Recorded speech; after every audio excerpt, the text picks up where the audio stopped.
All right, guys, I'm going to give you a little bit of a hidden gem here. Okay, hidden gem. This is going to be used for after lunch. So you can't even really set your chart up this way until the lunch hour is kind of coming to a close. And you're going to kind of be able to know like middle of lunch, where you're going to put these levels. But what you're going to use is a 20 SMA, and I should probably change it because we got too many white lines going on here. We're going to use a 20 SMA. Okay, you guys already know that. I'm going to make the 20 SMA orange. Actually, that looks like shit. We're going to make it a different color. We're going to do the 20 SMA. I guess we'll do it. Let's just do it magenta. The 20 SMA.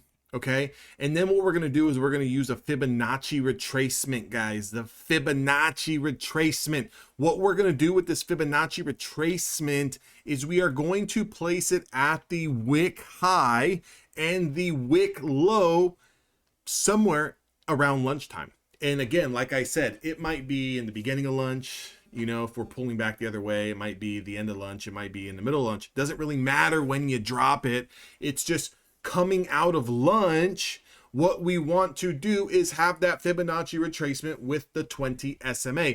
Actually, what we want to do is have the power trending SMA. So you can use the 20. Let's put the 5. So let me change the settings here on the back end. Let's use the 5 simple moving average. That way it gives us a little bit more of a power trend. Okay, so a power trend.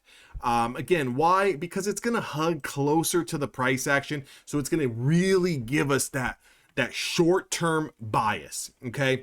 So again, what I've done here is I've marked out the high. I've marked out the low. I've dropped that Fibonacci retracement. We're dropping it during the lunch hour. So for example, today is October the 21st. This was literally dropped 10 minutes before lunch hour was finished. Now what we're going to do, we're going to drop down into a 1 minute time frame. Okay. Now look at these beautiful levels we got, guys. Look at these beautiful levels.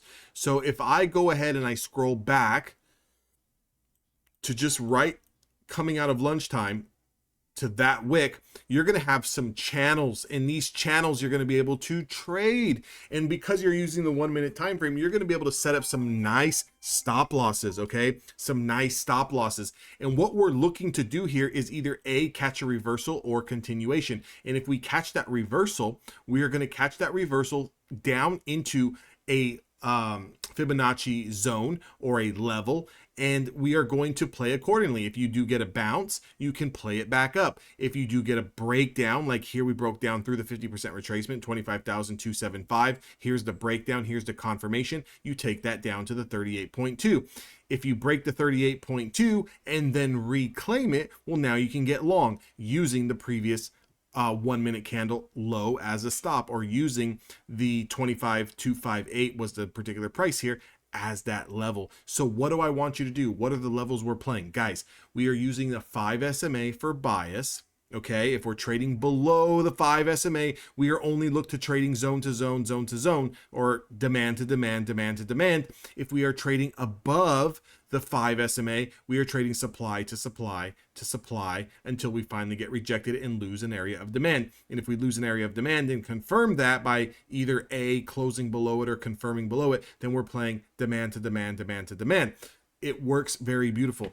Put up your Fibonacci retracement from high to low in lunch hour, put on a 5 simple moving average, stay with the trend, and trade demand to demand, supply to supply. You're going to thank me later, guys. I'll see all you guys on the next one.